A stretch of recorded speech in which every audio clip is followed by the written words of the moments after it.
on my Facebook post. On Christmas, I was literally worthless. We went and met friends at the hibachi grill, and I couldn't even hold conversation. I was like, this is why I never leave my house on Christmas Day. I just lay on the couch all day. So, and then Friday we had to go to Chaska because Kevin is gonna have surgery on his elbow. I just need, and then yesterday was family all day.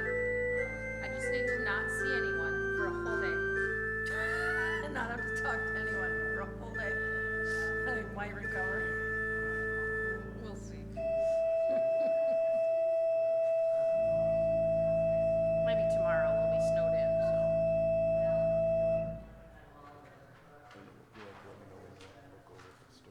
I printed it off if you want to read it after church, or if you'd rather read it.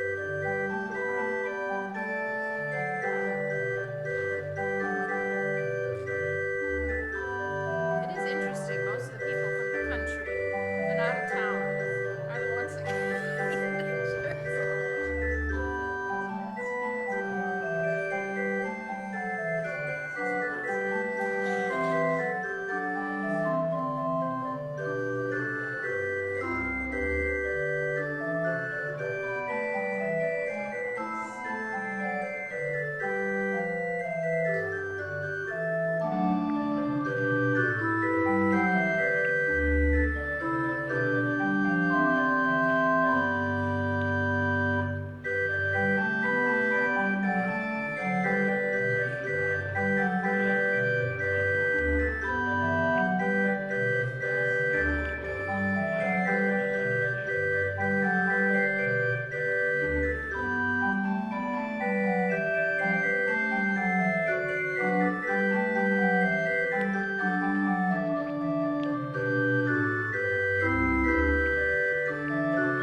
Good morning. Welcome to you, brave, brave souls who came out today. Today is the day the Lord has made. Let us rejoice and be glad in it. I invite you to greet your neighbor and share with them your favorite Christmas song. And if you're so inclined, everybody move forward so we can sing together. Or not.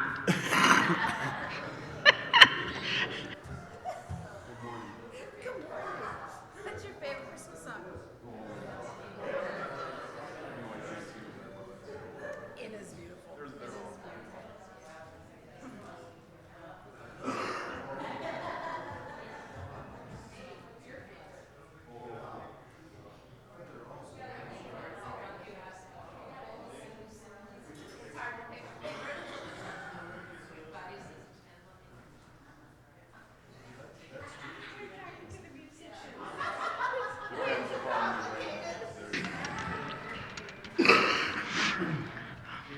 I don't know if I can pick a favorite Christmas song, but I do enjoy Go Tell It on the Mountain, because my brother always thought it was Go Till It on the Mountain. So every time we sing it, I think of my brother and his interpretation of Go Tell It on the Mountain, Go Till It on the Mountain. All right, I'm going to invite you to take a breath. Relax your shoulders. It's been a busy season. Crazy running from one thing to another. Now we pause. We remember whose we are and simply sit and be present in the presence of God.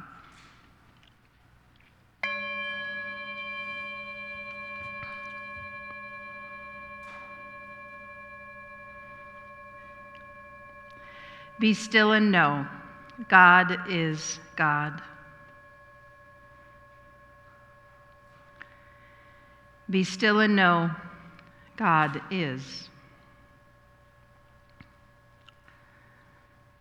Be still and know God. Be still and know. Be still. Be. Come with what you have. For you who grieve this day, know that you are invited to bring the broken pieces of your heart. Loved by one another, we discover God's love for us. Come with what you have. For you who come with gladness, know that your melody will find harmony. Accepting God's love for us, we are called to love one another. Come with what you have. For you're weighed down by too many shoulds and what ifs. Know that here you may lay down the burdens of guilt and shame. Loved by one another, we discover God's love for us. Come with what you have. For you who have the answers, know that new questions await you. Accepting God's love for us, we are called to love one another. Come with what you have. For you who come seeking, know that your questions are safe in the presence of God. Loved by one another, we discover God's love for us. Amen.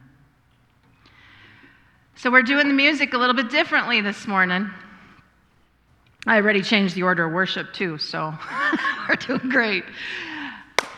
We're going to pick our own hymns this morning. Whatever you haven't gotten to sing yet this Christmas, Cheryl has agreed to play for us without having form or practice, unless, of course, she vetoes it. She can say, no, I don't want to play that one. But Christmas songs in your hymnal start on page 217. So take a look. This is also why I had you share your favorite song with your neighbor. Maybe you would have an idea of what song you would like to sing now. So does anybody have a suggestion? What child is this? What child is this? What page is that? 219, I think.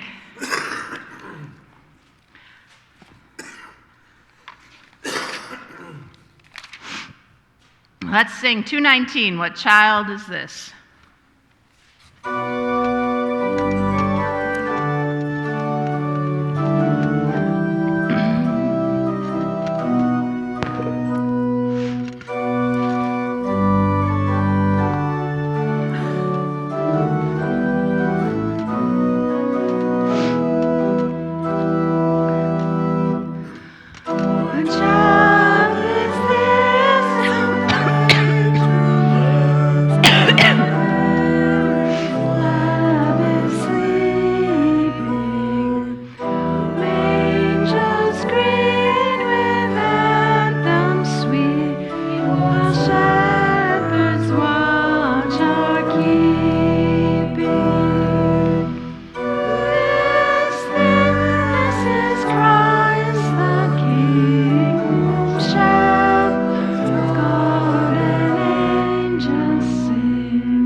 Anybody else have one they'd want to sing?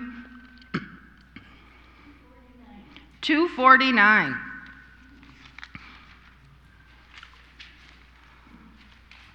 Let's do the first and the fourth verse.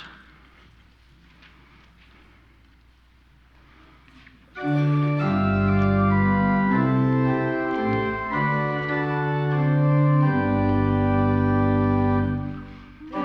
a song in the air, there's a star in the sky, there's a mother's deep prayer, there's a baby's slow cry, and the star rays its fire on the beautiful scene, for the manger of Bethlehem cradles the King. We rejoice in the light, we rejoice in the song. There's a sound through the night from the heavenly throng. Filling shout to the lovely evangel they bring, when they greet in his cradle our Savior and King. One more.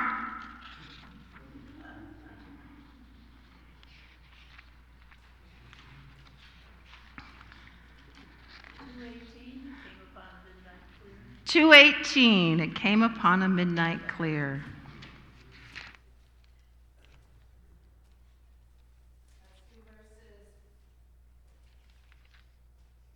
Or again, 1 and 4.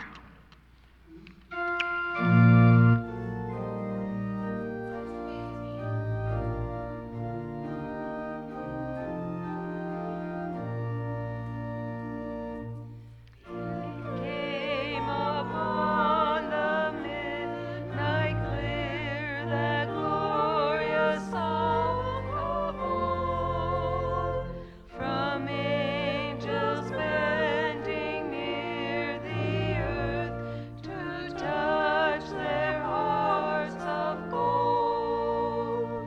Peace on the earth, goodwill to men, all grant, O gracious King. The world in solemn stillness lay to hear the angels sing.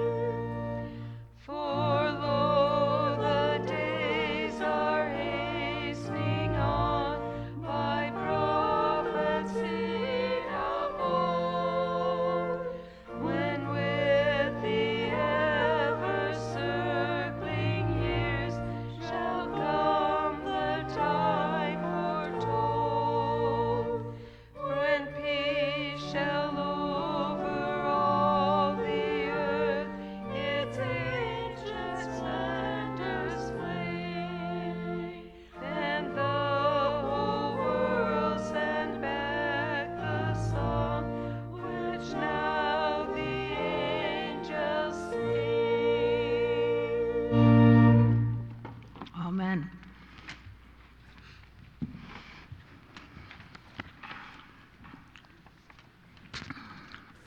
Good morning. My name is John Weber, and I am your worship leader this morning. Our call to worship this morning is a famous poem from Howard Thurman called "The Work of Christmas." Let us read it together. When the song of the angels is stilled, when the star in the sky is gone, when the kings and princesses are home, when the shepherds are back with their flock, the work of Christmas begins. To find the lost, to heal the broken, to feed the hungry, to release the prisoner, to rebuild the nations, to bring peace among others, to make music in the heart. We so often fail at loving each other, and so we turn to God and ask for forgiveness and strength to love each other. Let us pray the prayer of confession together. Merciful One, you know when we are afraid to love. You know when we are too cowardly to show mercy. Remind us again that perfect love casts out such fears. Surround us and strengthen us with your perfect love, even in the face of our imperfections. Imbue us with a love so strong, with such growth towards perfection, that we may cast aside our pride and embrace the power of love. Christ is the vine, we are simply branches. If we abide in Christ, Christ's words will abide in us. Ask for whatever you wish in Christ's name, and it will be granted. In the name of Christ, you who seek forgiveness are forgiven. You may be seated. There we are. I'm reading along. Let us praise God with Psalm 148. Hear these words. Praise the Lord from the heavens. Praise him in the heights. Praise him, all his angels. Praise him, all his host. Praise him, sun and moon. Praise him, all you shining stars. Praise him, you highest heavens, and you waters above the heavens. Let them praise the name of the Lord, for he commanded, and they were created. He established them forever and ever. He fixed their bounds which cannot be passed. Praise the Lord from the earth, you sea monsters and all deeps. Fire and hail, snow and frost, stormy wind fulfilling his command. Mountains and hills, fruit trees and all cedars, wild animals and all cattle, creeping things and flying birds, kings of the earth and all peoples, princes and all rulers of the earth, young men and women alike, old and young together. Let them praise the name of the Lord, for his name alone is exalted. His glory is above earth and heaven. And in 1 John, we are reminded that our purpose is as follows of that little baby in a manger we just celebrated. From 1 John chapter 4, verse 7 through 21. Beloved, let us love one another, because love from God, everyone who loves is born of God and knows God. Whoever does not love does not know God, for God is love. God's love was revealed among us in this way. God sent his only Son into the world so that we might live through him. In this is love, not that we loved God, but that he loved us and sent his Son to be the atoning sacrifice for our sins. Beloved, since God loved us so much, we also ought to love one another. No one has ever seen God. If we love one another, God lives in us, and his love is perfected in us. By this we know that we abide in him and he in us, because he has given us of his Spirit. And we have seen and do testify that the Father has sent his Son as the Savior of the world. God abides in those who confess that Jesus is the Son of God, and they abide in God. So we have known and believed the Lord that God has for us. God is love, and those who abide in love abide in God, and God abides in them. Love has been perfected among us in this, that we may have boldness on the day of judgment, because as he is, so are we in this world. There is no fear in love, but perfect love casts out fear, for fear has to do with punishment, and whoever fears has not reached perfection in love. We love because he first loved us. Those who say, I love God, and hate their brothers or sisters are liars. For those who do not love a brother or sister whom they have seen cannot love God whom they have not seen. The commandment we have from him is this: those who love God must love their brothers and sisters also. The word of God for the people of God. Thanks be to God. Thank you, John. All right, I need another song. You're all clamoring to get to pick your favorite songs. 234.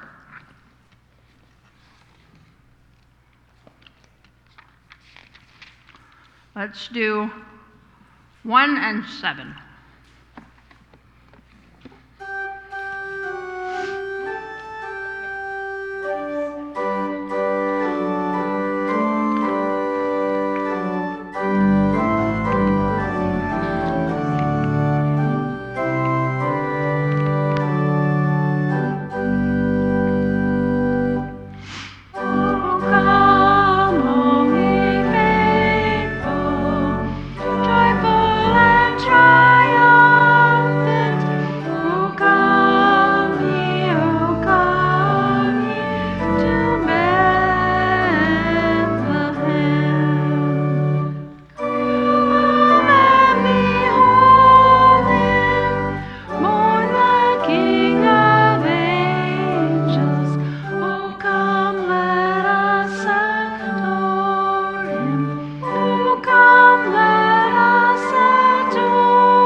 Watching the snow out there, I'll keep it to one song.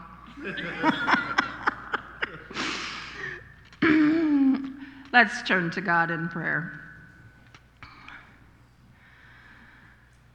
What a great world it would be, God, if we all kept our lives grafted in Christ Jesus, the true vine, and like good branches produce the bountiful fruits of his Spirit. God, we pray for your earthly family that they may know the fullness of your love. What a great world it would be if we cared for the sick and the handicapped and the diseased and the mentally ill like Jesus did. What a great world it would be if we sought the lost and bewildered people and restored their dignity and hope as Jesus did. What a great world it would be if we opened our hearts to misfits and outcasts and our arms to the untouchables as Jesus did. What a great world it would be if we practiced forgiving our enemies and doing good to those who spitefully abuse us, like Jesus did. What a great world it would be if we let others borrow what we have and gave gifts without looking for reward, as Jesus did. What a great world it would be if we created a new community out of disparate types of people, as Jesus did with his disciples. What a great world it would be if we were prepared to carry our own crosses with the courage and faithfulness of our Lord Jesus Christ. God, we pray for your earthly family that they may know the fullness of your love. All merciful God, through Christ Jesus, you have taught us to love one another, to love our neighbors as ourselves, and even to love our enemies. In times of violence and fear, let the peace of Christ rule in our hearts, so that we may not be overcome with evil, but overcome evil with good. Help us to see each person in light of the love and grace you have shown us in Christ. Put away the nightmares of terror and awaken us to the dawning of your new creation. Establish among us a future where peace reigns, justice is done with mercy, and all are reconciled. We ask these things in the name and for the sake of Jesus Christ our Lord, and we pray together the prayer that he taught us to pray. Our Father, who art in heaven, hallowed be thy name. Thy kingdom come, thy will be done, on earth as it is in heaven. Give us this day our daily bread, and forgive us our trespasses, as we forgive those who trespass against us. And lead us not into temptation, but deliver us from evil. For thine is the kingdom, and the power, and the glory forever. Amen. So this morning I want to share with you one of my favorite Christmas stories. It comes from a book by Reverend Charlie Schuster. This book actually was gifted to me from a fellow pastor, a friend, Pastor Sam. And Reverend Schuster was her pastor when she was at Fort Collins. And this book was published about a month before he died from COVID. But he tells stories of his own ministry. And the subtitle is Stories That Bring Christmas Down to Earth. So it's called Angels We Have Heard on High. And he tells the story of one particular Christmas Eve service in which he felt everything went wrong. And I think there's a lot for us to learn from this. It's called Baby Noises on Christmas Eve. Anyone who has been given the awesome responsibility of developing and leading a worship service understands what an honor it is. Great effort is given to make certain there is a level of excellence that enables the congregation to tap into the spiritual power that comes when God is worshiped, human issues are addressed, and hope is discovered. So when it comes to Christmas, in the Christmas season, that imperative to make worship the best it can be is elevated even more. Sometimes Christmas Eve is the only experience some people have of the church. Worship of God in a church sanctuary is important. When the words that are spoken, the music that is sung, and the liturgy that is read connects with the people who are present, lives can be changed. The Christmas Eve service is one of the most important hours of worship in the life of the church. As a minister, preacher, and pastor, I did everything I could to make it the best it could be. Sometimes I failed. One of those times involved pre-recorded baby noises. There was a couple in the church who had been waiting to adopt a baby for years. 3 weeks before Christmas, they were told to prepare. They had been approved to adopt. They were told their baby would arrive very soon. They were to receive a little girl who had been born recently, and the mother had agreed to relinquish her for adoption. Jack and Kathy were so excited to hear the news, they came to the church to tell me and the other staff members in the office. They were going to be parents. They had thought they were too old to be allowed to adopt, so this was a dream coming true. Within the following week, it happened. Their daughter arrived, and Jack and Kathy brought her home. They were so happy, they invited me to meet their newborn daughter. She was a beautiful child, and they were a picture-perfect family. While I was in their home, I had an idea. Sometimes good ideas happen on the spur of a moment, and you must act on them. Christmas is about the birth of a baby. Jack and Kathy were parents of a newborn child. I pondered the possibility of these two happenings, bringing these two happenings together.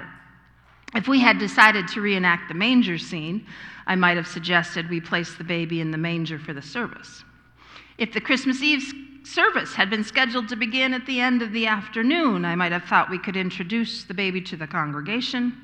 There might have even been a baptism. The first service of Christmas Eve began at 7, and the last service began at 11. Having a baby involved in something at those hours was unthinkable. Then I thought about baby noises. I asked Jack and Kathy if they would take a tape recorder and record some of their baby noises. I told them I wanted to have the congregation hear the sweet sounds of a baby on Christmas Eve. In my mind, there were some similarities between the expectation of the mother and father who had waited so long for the arrival of their adopted child and the birth of the Christ child, and the expectant feelings attributed to the Word of God becoming flesh. It seemed appropriate for those of us who were celebrating the birth of the Christ child to hear the sounds of a baby. It seemed like such a good idea. As the days moved ever so quickly towards Christmas, I did not hear from Kathy and Jack. And since I had not received the tape by a week before Christmas, I assumed they were not able to accomplish the task, and I gave up on my idea of having recorded baby sounds for the Christmas Eve service. They arrived at the 7 o'clock service beaming with joy, little Deborah in their arms. Much to my surprise, they handed me the tape. I had a brief time to carry out the plan, so hastily I ran up the steps and gave the tape to the sound technician and asked him to play it during the silent prayer. Due to the late arrival of the recording, I was the only one who knew about the venture in sight and sound. I imagined the quiet cooing of a baby. I thought of the gentle breathing sounds a baby makes, and how this would add so much to our celebration of the birth of the Christ child. I thought of the Christmas carol, Away in a Manger. The words of that song inspired this experiment. The song reminds us, away in a manger, no crib for a bed, the little Lord Jesus lay down his sweet head. It goes on to say, the cattle are lowing, the baby awakes, the little Lord Jesus, no crying he makes. It seemed a perfect match. It brought together the young couple and their newborn child and the nativity scene that everyone in the sanctuary would be able to imagine on that Christmas Eve, enhanced by the soft sound of a baby. What I had forgotten, and what I really should have remembered, is that babies do not usually make quiet sounds. Cooing is punctuated by other noises that are much less given to holy worship of God. Having called for the silent prayer and standing in the pulpit prepared to be hearing sweet baby noises, it was evident from the start that this may not have been a good idea.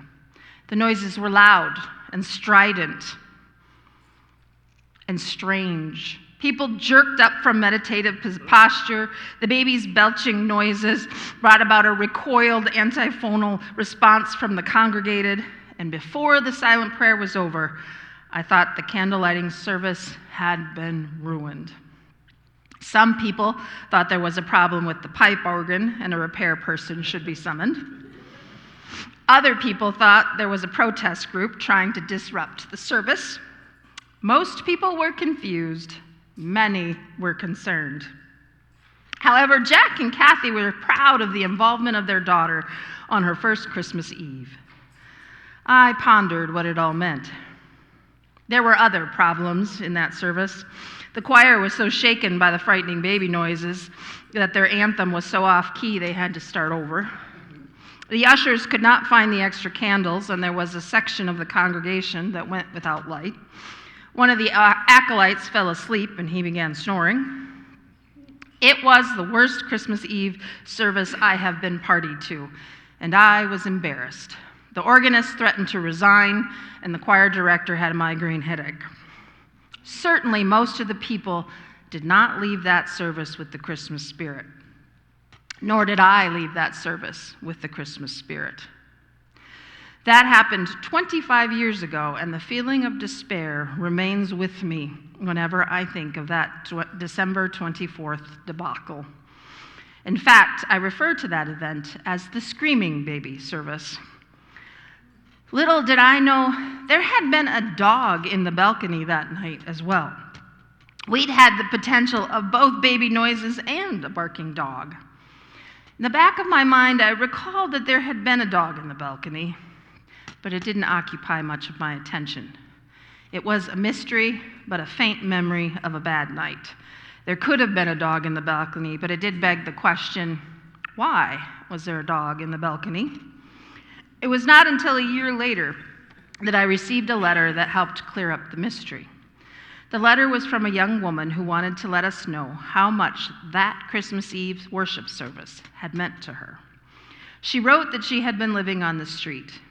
She was homeless and without a friend except for her German Shepherd dog, who went everywhere she went. She had run away from home, and she was very confused and lost when she came to the church on Christmas Eve. The 7 o'clock service was about to begin when she came into the church. The sanctuary was almost full, and she had received rejection in a variety of ways that night. Store owners, restaurant owners, in a hurry to get home to their families, did not have time to help or even notice the runaway girl and her dog. She was homesick and lonely and needed to find some encouragement and some hope. Thoughts of ending her life had entered her mind. The ushers were in the back of the sanctuary passing out bulletins. It is not certain which usher it was who dealt with her and her dog that night. Several of them remember that it happened, but none of them will take credit for what they did. What they did was to offer her hospitality. They invited her into our church. They suggested she was welcome to be there, and they were pleased that she had come. As for the dog, they suggested she and her dog walk up the steps into the balcony. They made some mention of how barking dog in the middle of the candle lighting service would lend a special touch to the occasion of welcoming the Christ child into the world.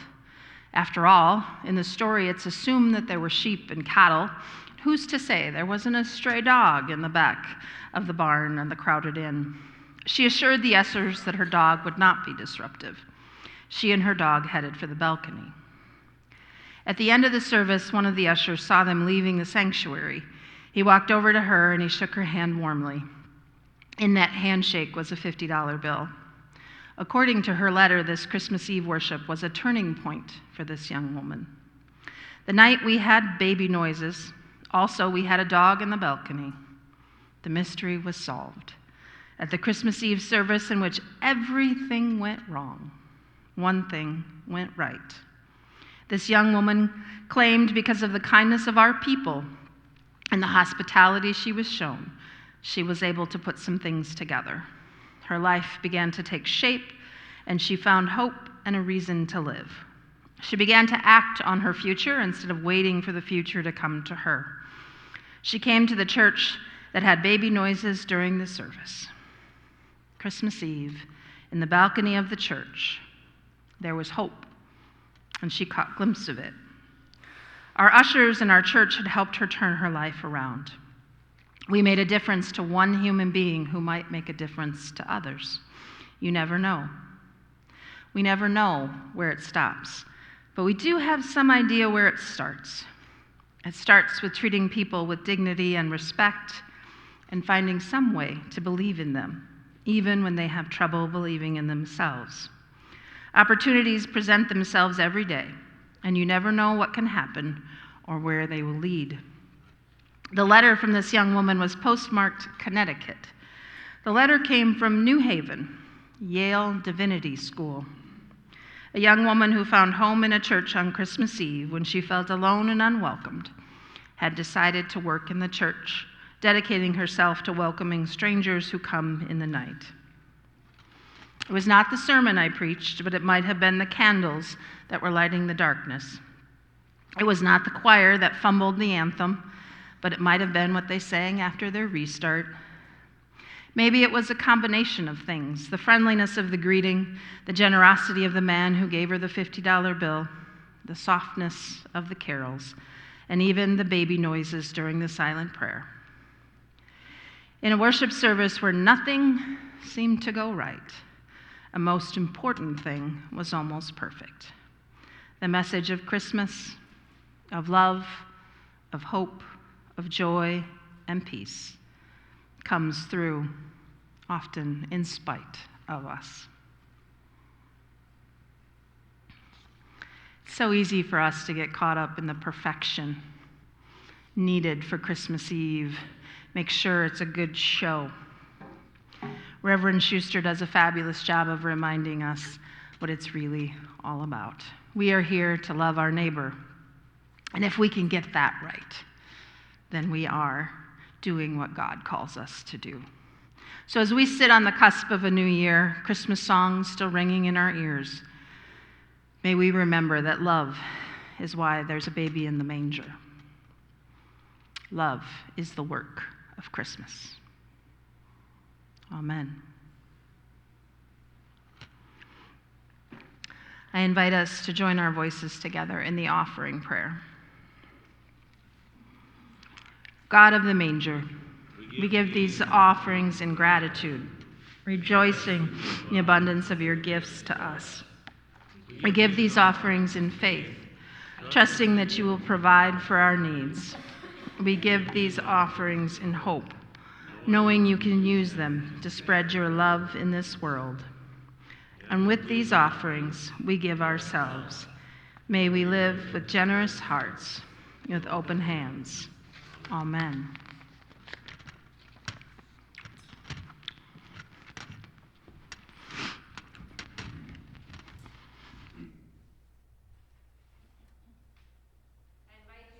Me in the liturgy of Holy Communion. The Lord be with you. Lift up your hearts. Let us give thanks to the Lord our God. It is right and a good and joyful thing always and everywhere to give thanks to you, Almighty God, creator of heaven and earth. You formed us in your image and breathed into us the breath of life. When we turned away and our love failed, your love remained steadfast. You delivered us from captivity, made covenant to be our sovereign God, and spoke to us through your prophets, who looked for that day when justice shall roll down like waters and righteousness like an ever-flowing stream. When nation shall not lift up sword against nation, neither shall they learn war anymore. And so with your people on earth and all the company of heaven, we praise your name and join their unending hymn.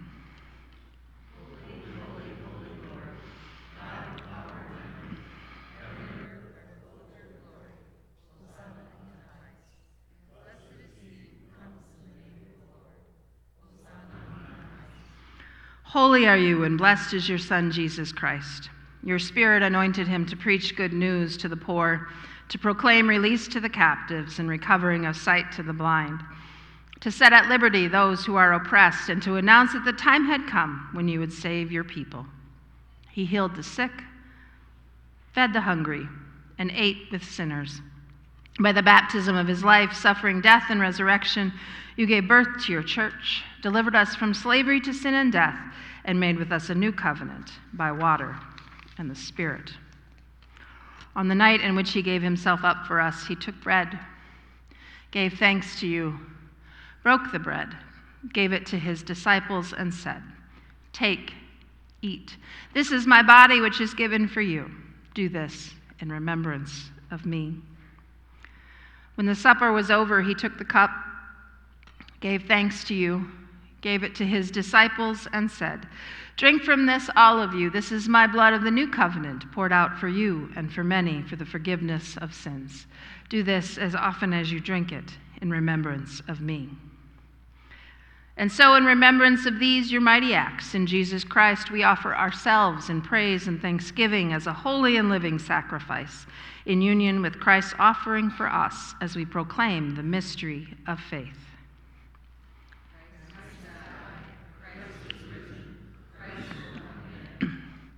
Pour out your Holy Spirit on us gathered here and on these gifts of bread and wine. Make them be for us the body and blood of Christ, that we may be for the world the body of Christ, redeemed by his blood. By your Spirit, make us one with Christ, one with each other, and one in ministry to all the world, until Christ comes again and we feast at his heavenly banquet. Through your Son, Jesus Christ, with the Holy Spirit, in your holy church, all honor and glory is yours, Almighty God, now and forever. Amen.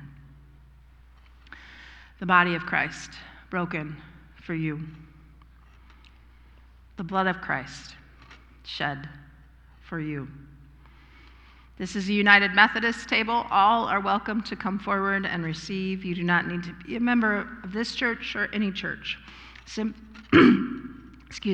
to have a love of Christ in your heart.